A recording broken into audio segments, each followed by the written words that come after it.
Hello and welcome to Red, White, and Bi, your favorite politics podcast. I'm Ash. And I'm Hannah, and you are coming in for episode 33, The Sacred Age of Our Lord when he was crucified.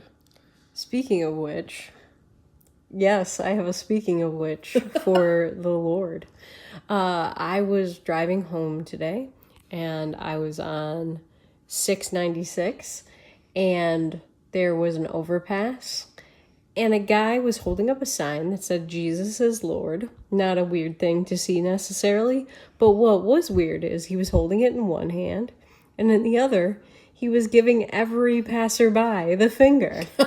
I was very confused. Yeah, that's a confusing ethos. And also, I just feel like the amount of people I've seen on overpasses post-COVID is 4,000% more than any. Like, I don't think I've seen anybody on an overpass doing anything political or statement related before COVID ever. No, it was more like hi Terry. You know, No, like people, like kids would put cups in the fence and like spell out sure. like Josie loves Chad or whatever the fuck. But it's become like it's a regression, in my opinion, of political speech that they're just like, my traffic is bad enough. Now I gotta look at your stupid sign. And I may have seen like signs that were just stuck up there that really did just say like hi Kim or Jesus saves or something like that. But not, or even like political, like Trump 2020 or whatever the hell. but not like people just chilling up there with a sign. Yeah, like the active protesting. It's like a hazard, man. Like somebody should step in. Well, now people are being paid to protest, whereas it used to be like, I don't have time to do that, I have a job. Does it come with like benefits and a 401k? Because like, what are we talking here? Could I make more than what I'm doing? Doubt. Could I make near? Doubt. I could manage a gas station and probably make near. Yeah. I mean, do you want to manage a gas station? I don't know. How hard is it? How late do you want to be up? No, you don't want to manage it. She knows I would go to bed at 8 o'clock if I could. That's true. So, Hannah, what are you drinking? Tonight, I have, I don't think it's really technically a Paloma, but it's based on that. So it's a lot of grapefruit juice, a healthy amount of lime juice, some sparkling water, and a fair amount of tequila. And you can't really taste the tequila, and it's delicious and dangerous, and I don't know how this is going to go, but I'm enjoying myself. I can't drink grapefruit juice because of my blood pressure medication. You know, I think there's a lot of medication that grapefruit juice interacts with, and I'm curious about that. Yeah, I actually really, really liked it. So it's kind of a bummer, but it is what it is. What's up with you, grapefruit? Why you messing with pharmaceuticals? And could we use it as a pharmaceutical for something? Maybe it's like pharmaceuticals are messing with me, and I'm the powerful one, and you need to drop that big pharma. Well, I believe you're powerful. I don't understand how grapefruits factor in, but... So we got a lot of weird shit to talk about today. Yeah, the news is just weird. It's not... it's interesting enough, I guess, but it's not, like, groundbreaking. It doesn't really improve our lives. It's just confusing. So let's talk about weird shit today. Because obviously, there are a lot of podcasters who make a lot of money talking about weird shit that's also lies. We're not going to do that. We're just going to talk about weird shit today. Truth is stranger than fiction. Yes. And I feel like that was, I don't know that we even necessarily planned that, but talking about the guy with the overpass, with the sign and flipping the finger to everybody, like, he's the harbinger of confusion to introduce this week's weird news. So what do we got, Ash? So let's talk about the 10 missing scientists with access to classified information regarding U.S. nuclear power, maybe nuclear sites, and aerospace. So, I'm gonna just, like, Ash, I know you know this already, but full disclosure, I didn't really do my homework this week, like, at all. I kind of just was exhausted and laid down, and Ash, I don't know much of what's going on. That's So okay. I will absolutely play the everyman because I am. I'm hearing snippets of this, but like, what is going on? Well, this is the weirdest part, is that this has been going on for some years. Okay. And now that it's up to 10 people, think about if this were a serial killer and it's possible that victims are connected. You'd want to take a closer look if it got up to as many as 10 people. These are scientists who are either in energy, sometimes, electrical engineers or NASA scientists or generally in aerospace. And at first glance, it just seems like, there's a guy over here committed suicide. There's a guy over here who went missing. There's a lady over here who went missing. But when you think about the fact that they are all at least loosely connected by being brilliant scientists, having access to classified information, and kind of only two specific areas of science, it's getting a little suspicious. Right, and like anyone can run numbers like these and like find patterns just by looking. Like it doesn't necessarily, we know the slippery slope of like a conspiracy theory mindset, right? So if you looked hard enough, you could put something together that sort of made sense. But this is sort of crossing over into territory that is a little bit more mainstream and a little bit more public and spoken about. And we debated talking about this or not because, as one of our listeners pointed out, like, we're not a conspiracy theory show. Like, right. That's interesting, and I have nothing against that, but that's not necessarily what we're setting out to do. However, didn't Trump talk about this? Like, yes. This is now moving into the political realm because the president is speaking on it. Well, and we all know, like, Trump is a little weird, and he might bring up stuff that is sometimes very mainstream, sometimes, nonsensical. However, I know Fox News is mainstream media, but there's a lot of people who will look at a source that is an independent journalist and be like, okay, like, that's an interesting story that you're talking about. Now, where can I find a CNN article, a New York Times article to back up the fact that this happened at all? Because our gut reaction is if there isn't a source we would deem somewhat credible, it might not hold water. So obviously this is a CNN report that I was reading from. And then when I first heard about this, there were 5 missing, and it was reported by Fox News. And Bill Hemmer was actually talking about it, and he was just saying that, like, it's a bit concerning. Like, 5 is a lot in a short span of time, a couple of years. And it was concerning to him. Like, I believed him when he said that. He didn't, just feel like he was being a talking head. He seemed like the connections are getting a little too stark, a little... I'm so sorry. That's okay.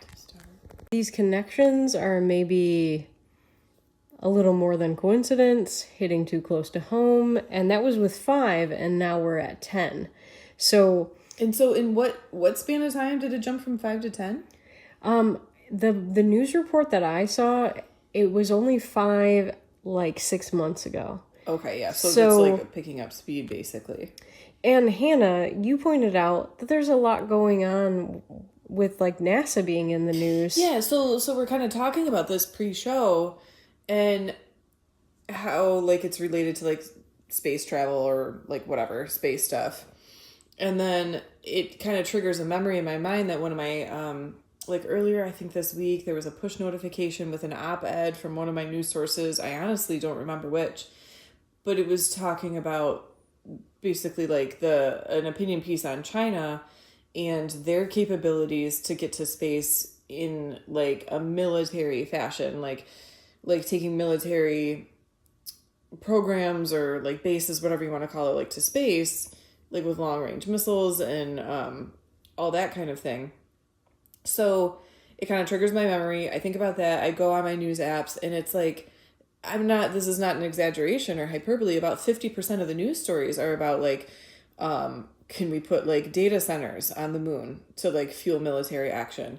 What kind of like long range missiles is the US prepared to set up? And then there was like a story about Space Force and their future plans. And it was like literally, I would say 1/3 to 1/2 of the stories are space related.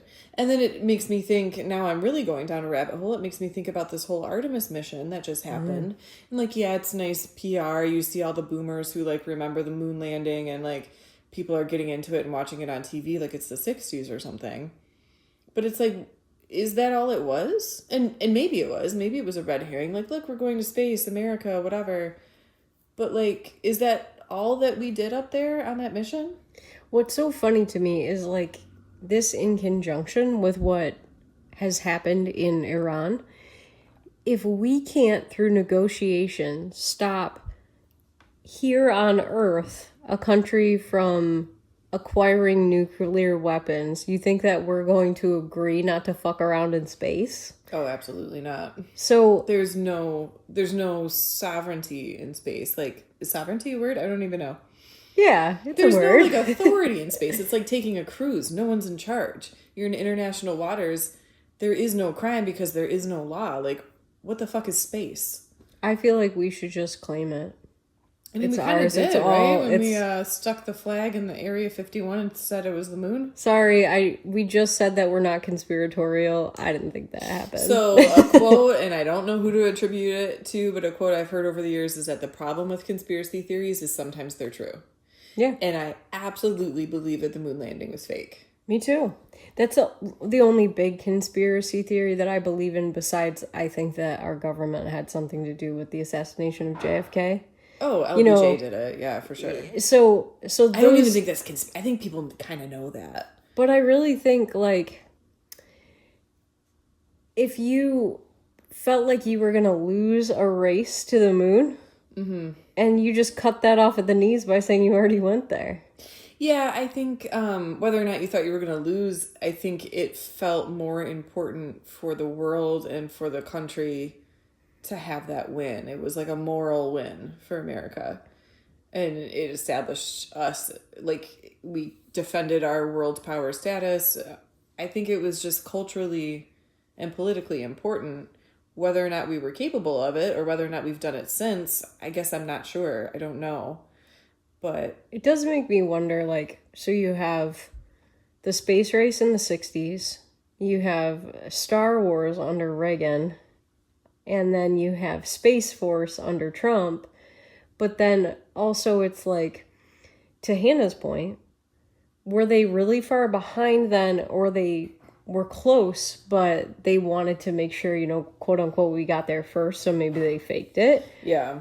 And then if they have been doing things in space that are pretty impressive since, maybe we just wouldn't know anything about it. So how do we know how advanced they are? Kind of a bummer for the people involved, right? Like, if you were part of the team that actually did a thing first, but you weren't allowed to, like, get any kind of reward for it or recognition or honors, like, that would be a bummer. Be like, no, I'm actually the first human who got another human to space.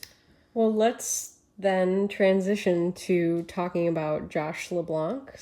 I read this article about him in News Nation, and it kind of speaks to what you're saying with, like, wanting credit and maybe saying too much.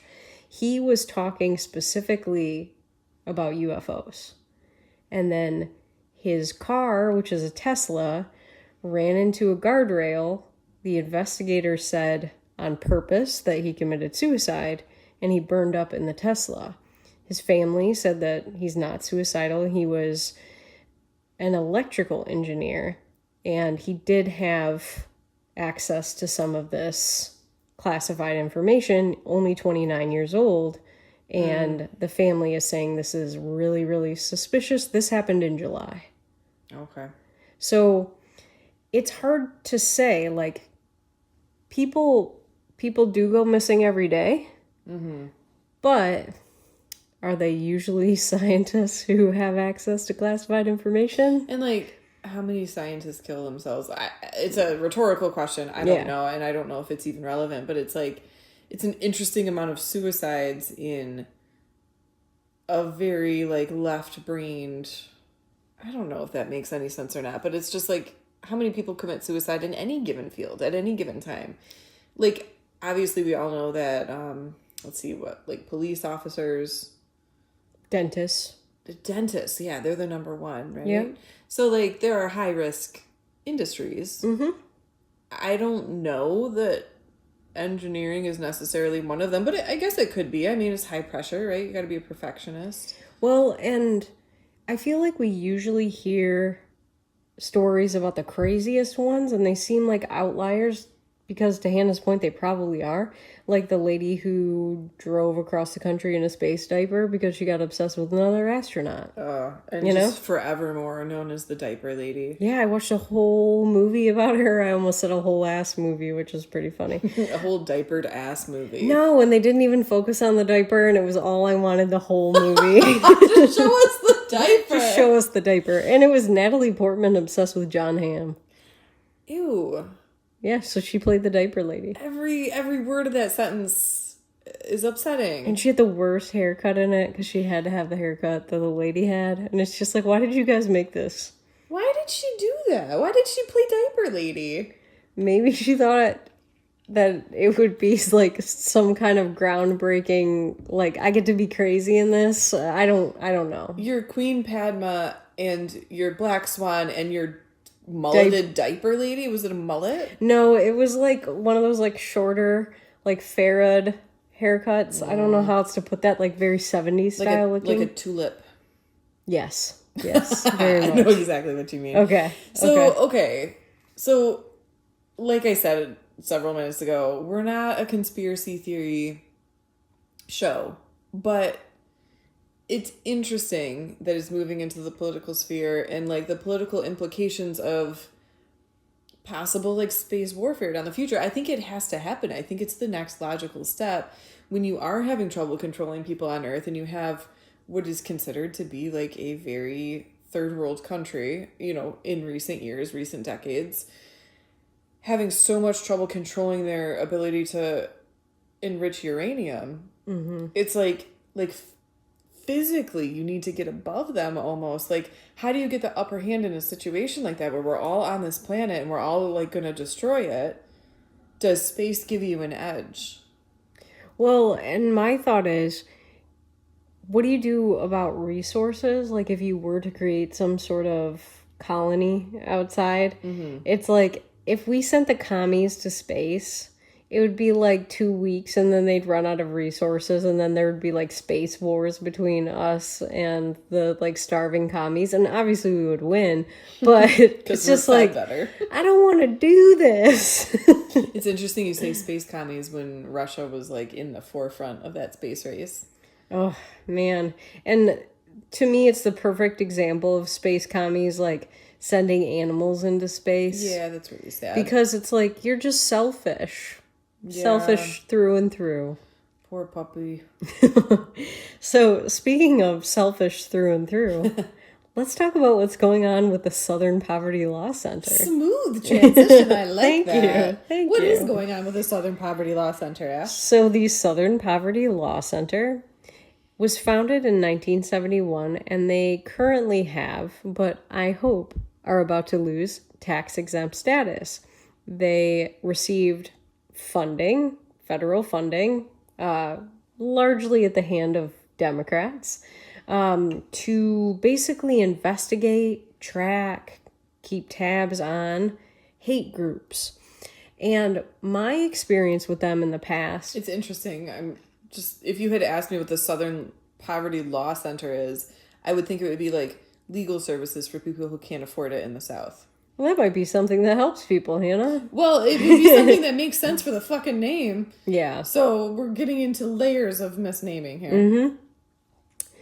Well, and my experience with it was basically John Stossel, who is a libertarian who has a show on Fox News, did a segment on it years ago about how they label people hateful and groups hateful without any real evidence that there's anything hateful about them. So somebody that they probably would have branded a racist along with his organization would be like Charlie Kirk.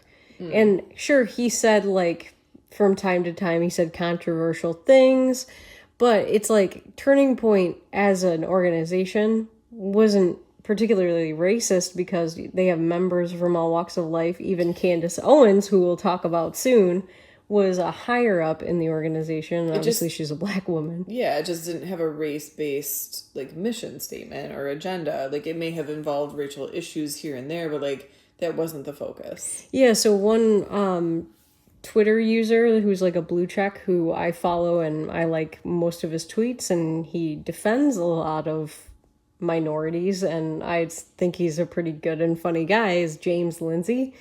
And he, after this thing that we're about to tell you about blew up, he shared a tweet about how the Southern Poverty Law Center years ago had labeled him a racist, and now he's wearing it as a badge of honor because the federal government, the FBI, started investigating them for fraud, and they learned that they were funding all kinds of hate groups, including the KKK.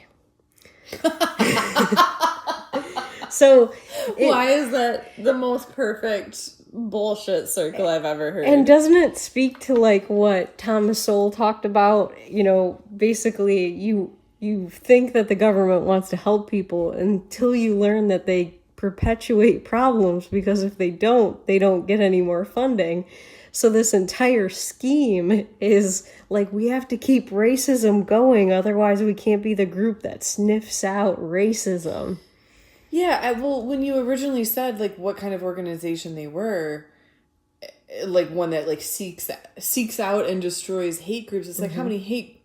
Listen, I don't think much of the human race and how we treat each other, but, like, how many Southern hate groups could there possibly be? I mean, obviously, we all know about the KKK, and I'm sure there are a few others. But, like, to make an organization to counter hate groups implies a vast prevalence of hate groups. Yeah. And it, like, again, not putting a whole lot of faith in the human race. I think there are plenty of racists, plenty of bigots, plenty of people and individuals who do not have kindness in their hearts or, like, a fair view of the world. But does that mean that there are that many organized, malicious, like, organizations that... And ones that are public enough, like the idea that being labeled a racist is not one of the most shameful things in modern society. It is. It absolutely is. So when we go back to people with torches in Charlottesville that were supposed to be alt-right, and, you know, the quote-unquote very fine people lie, where it was supposed that Trump said there were very fine people on both sides, and it was kind of edited to look that way.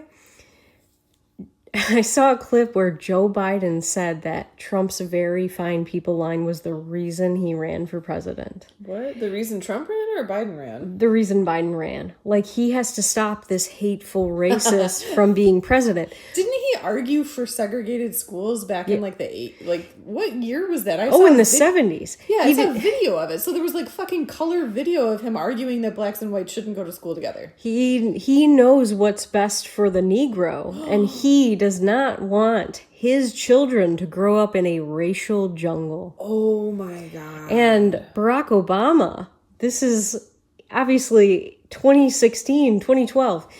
He is the cleanest, most articulate black man since Martin Luther King. He said that? Yes. The man never changed. After he worked side by side with him. Oh, when they were together, like, trying to get elected. Campaigning. Yeah. Oh my God. He's the cleanest, most articulate black man. I have some things I like about Obama as a president. I have some things I dislike about him. But I have to admire, I think admire is the correct word, somebody who can hear that shit, because the internet is forever, and still, like, smile in front of a camera and shake that guy's hand. Like, the bullshit you have to swallow in that career. Well, to me, how does the Democratic Party... I mean, like, I know the answer because I don't think they've changed ever. But how are you going to say that the other side is racist and that you have nothing to do with that? And then you take this lifelong racist who eulogized exalted Cyclops of the KKK. This shit is like Dungeons and Dragons before it existed. In 2002. And put him with the guy who's going to be the first black president. And then have this president run with him 2 terms. And then the first woman of color on a ticket is gonna have to get stuck with him too. Somebody was having a joke. Somebody way up that we'll never even know who they are put that together and thinks it's hilarious. And it was like a bet with his friends. Like, well, let's put Joe with some non-whites and see how he does. And they just waited until he was too senile to have a coherent issue with it. And to me, it's so laughable because, to Hannah's point, you have a what was he, silent generation Joe? If he's older, he's fucking Bronze Age. So he's that old that he's been around that long, and I don't know. This guy never changed, as far as I can tell. He just received like an award from a college, and there's this young black guy presenting the award to him, and he's like, "Get out here, Barack," because he doesn't know who he is, where he is, and he just thinks any young man is Barack Obama. So he's just an old racist with dementia, shitting his pants and yelling at any black man that give him an ice cream and change his diaper. So to me, that's the Democratic Party. Like, nothing has ever changed. So this was not a shocking news story to me at all. Well, in all seriousness, and like I'm saying this for listeners and not for you, Ash, because like this is something you opened my eyes to. So preaching to the choir here for a second, like you're the one who showed me that any group that thinks in collectives, even if like let's give Democrats the benefit of the doubt, right? Like I myself was on the left and I felt like I had good intentions. I wanted to take care of people. I wanted a fair world. I thought that was the way to level, like even the playing field for everybody. Everyone gets a fair shot, the American dream, whatever. But you have a group of people that like is thinking in collectives, even with good intentions, and is labeling people and pointing at their disadvantages before they even get to know them. I was watching a video the other day that exemplified it like perfectly, where somebody was interviewing a person at a protest. I don't even know what the fuck they were protesting. Something, who knows? But it was a woman like protesting on the Democratic side, the liberal side, trying to say, I think it was voter ID. Yeah, it was voter ID.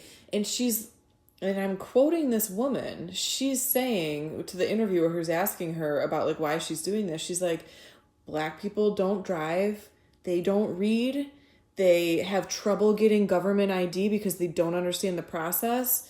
And she's saying all these things about why black people are negatively affected by voter ID. And it's like, dude, just listen to yourself for a second. You think you know everything there is to know about an experience that you're even saying you don't experience, and you have no idea what anybody else's life is like, but you're so willing to lump everybody who looks the same into one group and tell them what their disadvantages are.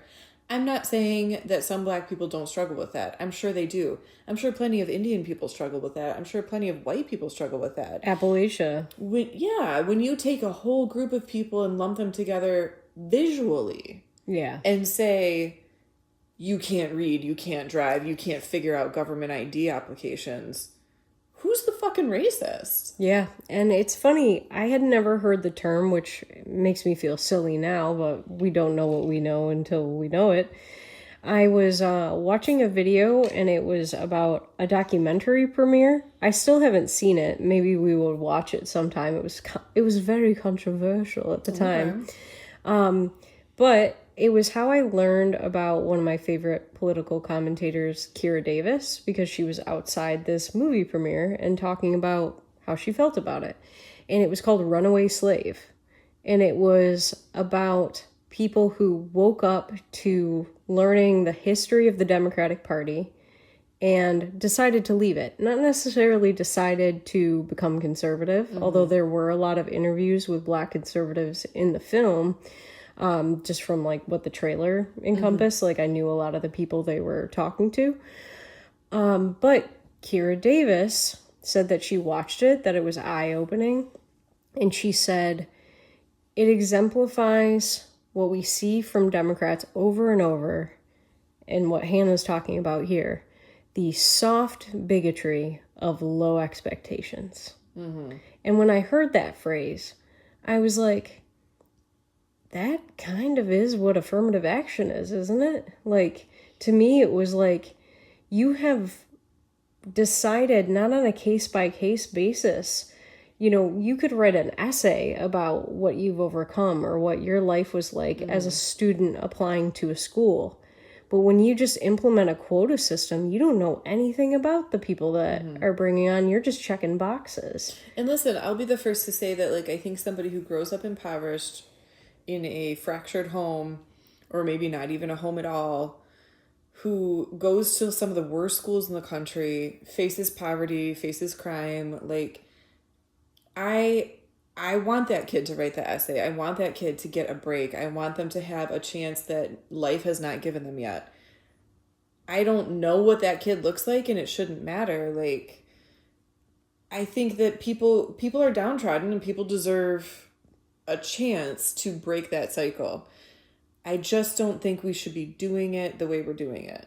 Yeah, and to Hannah's point, whether it is a white kid in the poorest city in Kentucky or a Black kid in a rundown school in Detroit, both of those kids, who is fighting for them to have school choice and get a better opportunity? Condoleezza Rice and the Cato Institute, which is Libertarian.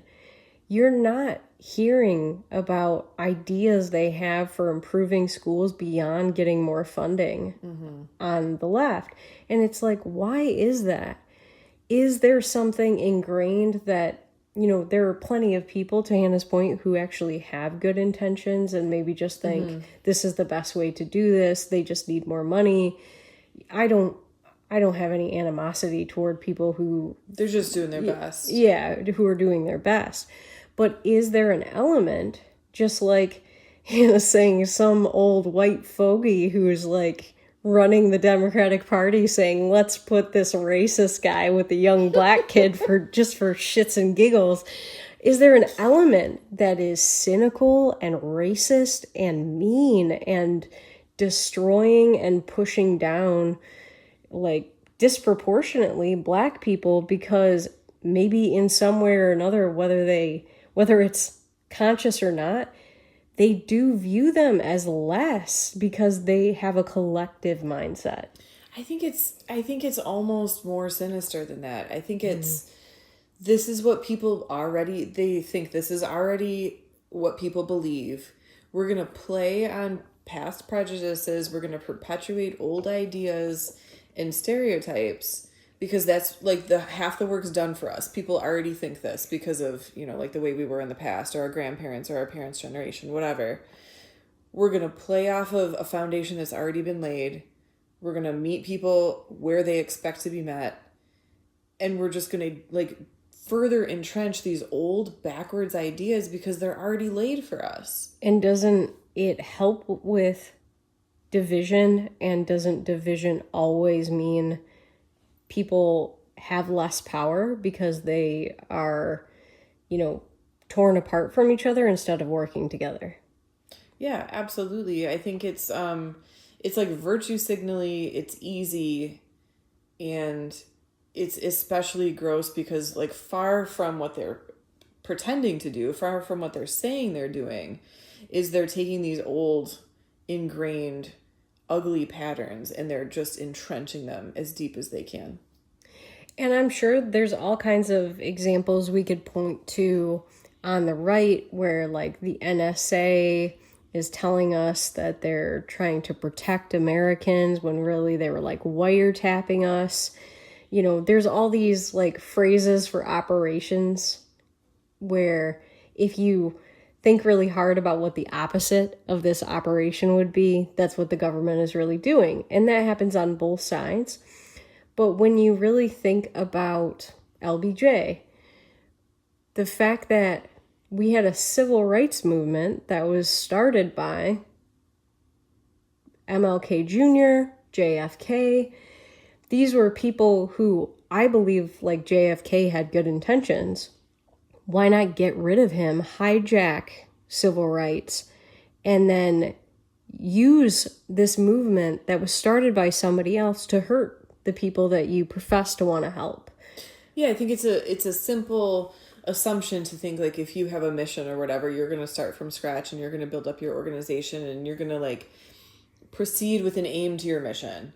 But that's like a 0 to 100 game plan. Mm-hmm. If you can jump into someone else's organization and hijack it and make it what you want it to be, you only have to go from 50 to 100, right? Yeah. And I feel like, as I always say, this is not a gender and sexuality podcast, but we are red, white, and bi, right? Mm-hmm. So I think that's absolutely what's happened with the LGB organization, and we've talked about this, that it's been totally hijacked into alphabet soup, trans, queer, fluid, two-hearted, two-spirit, asexual, like whatever. Like, I don't have a problem with these organizations. I should say I don't have a problem with these groups having organizations and having representation. But what the fuck does that have to do with two guys who want to get married? What does that have to do with you and me who like who we like? No. It doesn't have anything to do with that.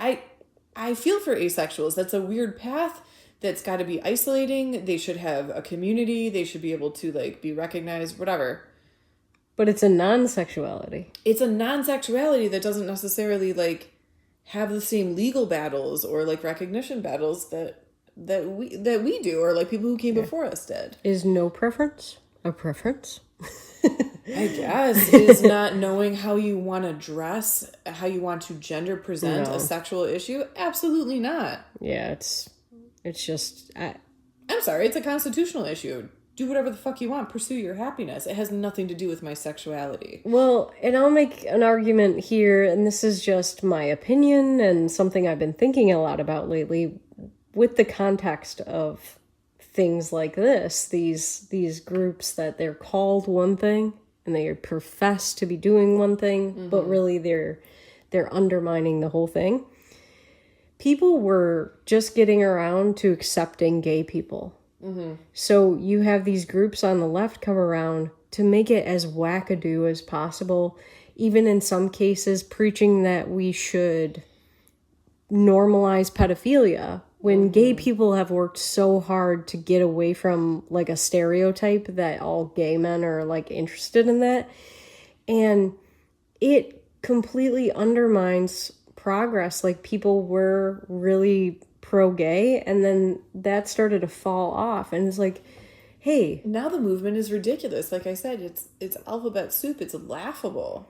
Yeah, so there's actually Brad Palumbo is one of them, but I don't remember the name of his co-host. But they're two gay guys that have a podcast now together called Normal Gays, and they just wear a shirt that says normal, and then they talk about like wackadoo trans issues and things that they don't understand, even as like libertarian gay men. So anyway, I'd like to think that we're, like throwing our dollar in the offering plate of that offering plate. Like normal buys. We're talking about politics, and yes, we're bisexual, but like like we're relatively normal, and we're coming at it from just like our individualistic perspective. It's not all wrapped up. Like the fact that I like men and women has nothing to do with the fact that I don't like communism. Yeah. And it's really something I love about Hannah. I just want to put that out there. I got really lucky that she hates communism and likes girls. I mean, I feel like it's, we talked about this have we talked about how we met?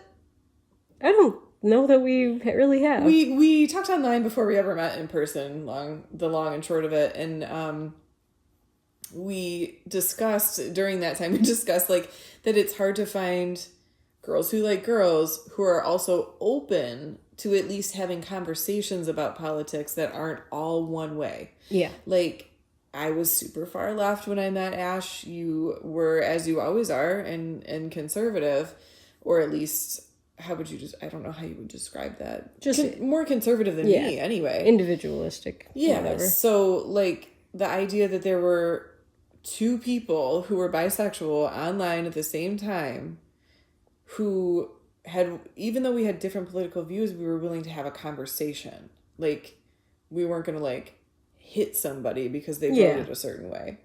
That was like a snowflake finding you. Yeah, like, it really was great to hear that she wasn't gonna just cut me off and not talk to me because I said I like liberty. Like, I am an individualist who likes liberty. I don't really describe myself as a Republican. I said I'm not MAGA or anything like that. But definitely I lean toward pro-liberty values. And I was really nervous, and I kind of clung to that I'm not MAGA line. I was like, well, if she's not MAGA, then we can at least have a conversation. We don't have to agree, but I'm curious enough to figure out what the difference is. And, like, we'll see where it goes, you know? It was, like, my little, like, life ring? Yeah. I'm feeling the tequila. It was my little, like, ray of hope that, like, maybe there's some common ground here. Well, and although we didn't really intend to talk about this, I have been noticing just how people are either open-minded or they're kind of in a cult right now. And it's nice to find anybody who's willing to talk about stuff. It doesn't matter what side they're on. Just the stuff about, like, the Trump Bible, posting a picture of himself as Jesus and then pretending he said, I thought I was supposed to be a doctor. What? Yeah, and basically, you know, he's hawking Bibles, and then all of a sudden he gives this speech about how we got to get back to God as a country. And it was all like, this is gross. I don't even think you believe in any of this. You're just egotistical. It's just a demagogue. And it's like, I'm not even a Christian anymore, but to see somebody do that, it's like, if I were a Christian, I would think this was blasphemous, you know? It totally is, based on the way I was raised. And then to see, like, one of my friends' posts when he kind of said, this is blasphemous, be filled with people who are basically, like, Kool-Aid drinkers saying that Trump is an instrument of God, and I've even seen people say that he is the Messiah. Whoa. And I screen capped one for Hannah because, like... You didn't tell me this. Yeah, and maybe I screen capped it and forgot to send it. Yeah. But it was like, somebody was like, well, he's not Jesus. And they were like, no, he is the second coming. So, I think the internet has made the world very small, right? Like, you're seeing, like, the weirdness of humanity in a way, like, it's never been under the magnifying glass before. So I get that, like, there's all kinds of, like, the whole spectrum of crazy exists from normal to crazy. But hearing it is unsettling. Yeah, and I can basically acknowledge when a president does right. I didn't like Obama, but when he went to colleges and told people, like, you have to respect free speech. Like, stop shouting down a conservative student on your campus. I was like, I respect the hell out of that, because... That's a big deal. As especially looking back from where we are now in 2026 and looking back to that, that's a huge deal. And now people, you know, like, when people, unfortunately, the cult people talk about Trump running again... Like, can we change the rules so Trump can run again? People are like, then Obama can run again. And the left doesn't want him because he's not far left enough. In that short amount of time. Yeah, he was too moderate because he believes in free speech. Wow. So that's kind of terrifying. But anytime Obama did something, I was like, well, that's refreshing. Like, you know, like, I can pretty much... hate most of your policies, but if you do right, I'm going to encourage it. I'm going to tag you on Twitter and encourage it. Yeah. So I want more of this. And people, like, they should be able to do the opposite when someone they think is the bee's knees messes up. Yeah, I mean, to say that he's the second coming is just as gross as saying, like anything that the Biden worshippers would say. Oh, like you're the same person as the enemy you profess to hate or whatever. I'm sorry this got so off track. Oh, that's okay. Really, we wanted to point out that this Southern Poverty Law Center, not only were they funding the KKK, they were also funding some of the podcasters who've been saying the most wackadoo shit. Yes, this is what I want to talk about. So, two of the worst people in media right now are Nick Fuentes and Candace Owens. Boo. And everybody has known that Nick Fuentes was promoting Hitler. He said he loved Stalin on Tucker Carlson's podcast. He will give the Nazi salute. He says terrible things about every racial group under the sun. Except white men, right? Yeah, and I'm sure he's very aroused by them because he got caught watching gay porn on his show and then tried to blame it on Israel. Get it, son. But Candace Owens, obviously, she's been attacking both Erica Kirk and Jews relentlessly, and the Jew thing they have in common. They just took off today to Italy because there was a connection between them and the Southern Poverty Law Center. There was a money trail. So they fled the country because, honestly, they could probably be charged in the fraud or maybe with something worse. Who knows what's going on? So the mere fact that these two end up in Italy on the same day, and then they said basically that the show's canceled today. Going to Italy. What the fuck? So I purposely asked Ash not to tell me too much about this until we were recording because I wanted this conversation to happen recorded. So Candace Owens her show is done. Well, right now she's traveling and toodles, and basically there have been people taking pictures of these two in Italy, not necessarily together. To hide. You spent a career being being an icon. Okay, and then on top of this, somebody who frequents Candace's show, Ian Carroll, there's a really, really racist podcaster who goes by Sneeko. I think that's how you say that's it. Really stupid. There's Jake Shields, who, again, I blocked him 2 years ago because he said such terrible things about other races. And then there's Jason Hinkle and the ever-present Dave Smith.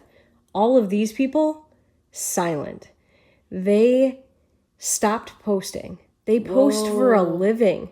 That's their whole career. Nothing in the last 24 hours from any of them. Oh my God. And 24 hours is it's like lifetime. 30 seconds on radio, right? It's enormously quiet for somebody who makes their living, as you said, grifting and being an online personality. And it's what do they all have in common?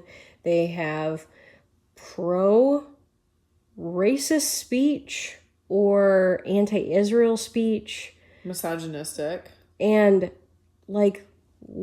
it's kind of suspicious, just like we talked about with these scientists. These people who are connected to each other, at least loosely, just disappeared. Except they didn't. And that is, to me, that's the most interesting thing. If you're alive, you can be found. Yeah. And if people are curious about you, which you have made like I said, you've made a fucking career out of making people pay attention to you, you think you're going to have the luxury of fading into the curtain right now? Absolutely not. You've created a cloud of intrigue around you for money, and now you're trying to sneak away. Someone will dig up whatever the dirt is. Whatever you're hoping won't be found will absolutely, without a doubt, be found, more so than any other person on the planet, probably. And I want my popcorn. I can't wait to watch this. So they're all in Italy. The three of them are in Italy. Together? Well, there's, so far there's been no image of of them meeting up or whatever. Okay. But it's weird that they all picked the same country on the same day.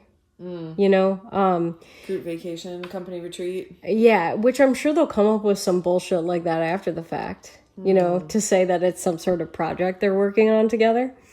However, it makes you wonder, what's at the root of everything? How deep is the fraud? Did they commit any other crimes related to this? And then people have been talking about, you know, Candace Owens, Tucker Carlson, Megyn Kelly, in terms of like who's funding them. Was it Qatar? Was it Iran? Who's funding them? And it's like Southern Poverty Law Center. What if it's something within the United States? And what if it's the Democrats directly? And what if the Southern Poverty Law Center is itself funded by Qatar or like some other like foreign faction? And the idea that you could have an enemy of the United States funding a group who then pays no taxes because they claim to be, you know, helping to defend the Americans against hate groups or something, or whatever they claim their goal is. It's absurd. Like, I think all organizations should be tax exempt, but if you're just propagandizing Americans with information and quotes that's coming directly from a foreign government that is an enemy of the United States, what should happen to you? String those fuckers up. Well, Trump's bringing back the firing squad. Just announced today, and I swear it might be because of this. Fucking you know what I mean? I hope it is. Like a flex. Listen, I even when I was far left, I am so pro capital punishment. Like I am as pro capital punishment as it gets. For treason? For a lot of things. I won't get into the litany of items that I want capital punishment for. If you legit commit treason, if you are helping an Islamist regime that kills women for showing their hair, fuck you. You don't jive with what America's about. You shouldn't get to live here or anywhere, frankly, if you fuck us over. But if you do come here and you fuck us over, you don't get to live here and we're not sending you home. Pop, pop, pop, pop, pop. Wow, that's crazy. So I feel like I have some post-show homework where I want to like look up like what that actually means. If it's like a federal court that would sentence you it's for federal court specifically. Okay, so a federal judge has the power now, the option to sentence you to a firing squad? It's for the death penalty related to any federal cases that are... So that could be like felony murder? Yes. Okay. So it's just something that's on the table along with electric chair and lethal injection. Man, we could have just lit up Ted Bundy in a totally different and cheaper way. Cheaper than electricity? I don't know. Well, in Copycat, I forget how much it costs to electrocute him, but she's like, you know, Sigourney Weaver at the beginning, she's like, wouldn't that money have been better spent, like, studying him? No. No. How much does a bullet cost? Oh, I don't know. I suspect that cost is, like, legal bullshit, like, bureaucracy stuff. I mean, how much could electricity... It doesn't cost that much. No. I mean, my bill says otherwise, but... Yeah, I feel like it should be a lot cheaper than it is to execute somebody, and I feel like we're really getting the runaround lately. If you're sentenced to death and your appeals are up... Dunzo. Over this. Bring back the guillotine. That's cheap. Whoa. As long as you know, have a nice cleaner. Fabuloso. What do you need to clean it for? You're not going to, like, spread HIV to dead people.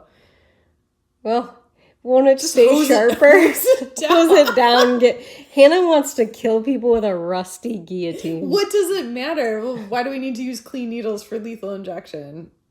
Why would we... You know, like, that's dark, I'll admit, but that was some kind of joke or something I felt like I heard as a kid. Like... Cruel and unusual. Cruel and unusual to use an old needle for lethal injection? I'm not sure. No, I don't think so. But it's funny enough.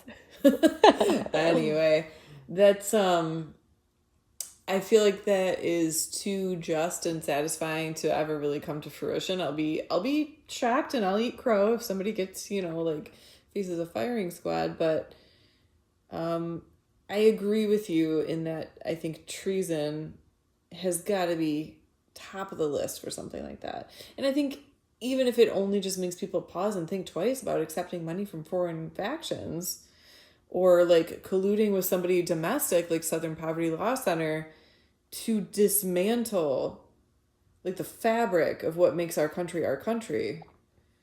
I think we do need to get foreign money out of our government and out of all educational institutions, full stop. Absolutely. If we don't, they may as well not even exist.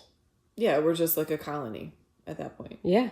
The fact that there's more money given to our universities from Qatar and China than any other country, that they really have that much influence, is really scary. And that's why they're little leftist breeding grounds. I wouldn't want to, if you and I had a kid, I would not want them to go to a university unless they wanted to be doctor, lawyer, engineer. Yeah, in a lot of ways, there's a lot of reasons I wouldn't send somebody I love to a university. Yeah, and I really think, like, I'm not really for funding other people's education in general, but think about how much better off most kids would be if they were getting a trade school education and there was more funding for that stuff than, like, I went and I got my gender studies degree. I mean, think of all the essays you could write if you had a gender studies degree. You could make pottery about it and weave a tapestry of your feelings. I don't know what they do. I don't know what they promised the students that they could do. They probably, I hope, end up in a different profession that makes money, like when I got a film degree. Maybe you could be like, well, obviously you could be a teacher with the gender studies. You could just teach more gender studies. But maybe you could write a book, or who knows? I don't even know what the false promises are. No, and I really think that unless you can promise people a job when they graduate, and not necessarily like find the job for them, but their degree walks them into a good job, then you've committed fraud. Yeah, absolutely. Kids should be able to sue to get their money back if they don't get a job. Mm-hmm. That's what we should do. They gotta pay it out of their endowment funds. Gotta pay it all back. Then they'd clean up those programs real quick, and then what do you know? I'm going to the University of Wisconsin to be a welder. Going to the University of HVAC. All right, I'm for it. Just like if there weren't spiders in the trades, I would totally do a trade. I guess I'm kind of doing a trade. Yeah. I would say that maybe welding, there wouldn't be as many spiders, but I don't know. Maybe you have to weld things that are spidery somewhere. I hope not. I would do underwater welding. That would be cool. There's a lot of money in that. Yeah. And you get to be a diver and you get to see fish. I like that for you. I mean, it sort of like speaks to my, I'm a millennial, so of course as a child I wanted to be a marine biologist, and you would get to see some marine life that way. I would worry about dying in the most claustrophobic way possible, though. Maybe. I would try not to think about it. That would be my professional advice to you. So I would cry all day about how Hannah might not come up from her underwater welding. Okay, so I'm not going to be an underwater welder. My dreams will have to wait. Don't let me crush your dreams. All right, thank you guys for listening. Again, we don't want to be too conspiratorial, so I don't know how often we're going to talk about this kind of stuff.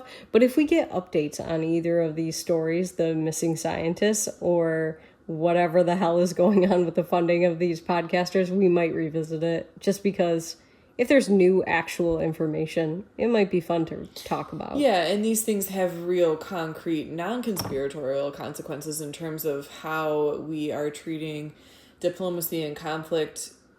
Like, is space part of that conversation now? Is that where the conversation is moving? And in terms of the podcasters, how much influence is too much influence? And where is the funding coming from for things like that? So, yes, there are some wild theories and some unfounded ideas right now, but it has real concrete effect on things that aren't conspiratorial. Maybe we should just shoot the podcasters into space. I mean, I'm for it. Crazier Can we things start have with happened. Candace? Oh, absolutely, we I can. have personal beef. Oh, and speaking of personal beef, Trump has personal beef with Candace. He just posted a fake Time magazine cover calling her the vile person of the year. The vile. He's got the weirdest way of speaking. He really does. But I've seen the spoof Time cover. Is it a real mugshot? Because she looks like she's been battered in it, and I kind of feel sorry for her. Don't feel sorry for her. She looks like she's got a split lip. Well, she probably deserved it. And then speaking of misogynist podcasters, all right, we're gonna wrap. Hey man, you can be a woman and be an asshole. Hey. No, meaning like she can deserve it. Oh, I was like, are you calling me an asshole? Just because you're a woman doesn't mean you're not deserving of a split lip. Yeah. Especially if maybe that accident she got in where she broke her foot or something. Yeah, it sounds like it was a hit and run. Yeah, sounds like maybe, and this is me actually asking questions, maybe a DUI? I don't have all the facts. Note the upward inflection of uncertainty. Alleged. Oh. All right, guys, thanks for joining us. This was, just a weird week. Weird, wild ride. Come back again for episode 34 when we'll talk about something different. And we'll try to be a little bit more left-brained about it, a little bit more concrete. Yeah, little factual and not so. So what do you guys think? Just asking questions. Poll question. Dun, dun, dun. Should the United States accelerate or decelerate space shit? A military presence in space? Yeah, would that contribute to like peace through strength, or do you think it would be something dangerous? So we're doing this in real time. So do you think a military presence on the part of the United States in space would improve or detract from world diplomacy? Okay. What is the opposite of improve? Diminish? Diminish. We'll put diminish in the poll. Okay. So tell us what you think. You can vote in this poll on YouTube, Spotify, or on Instagram. Or you can listen to this podcast, however, on Spotify, YouTube, and Apple Podcasts. Hell yeah. Right. Thanks, guys, for sticking with us. This was a weird week. We had fun, though, and we hope you come back next time for hopefully some less weird news. Bye. Bye.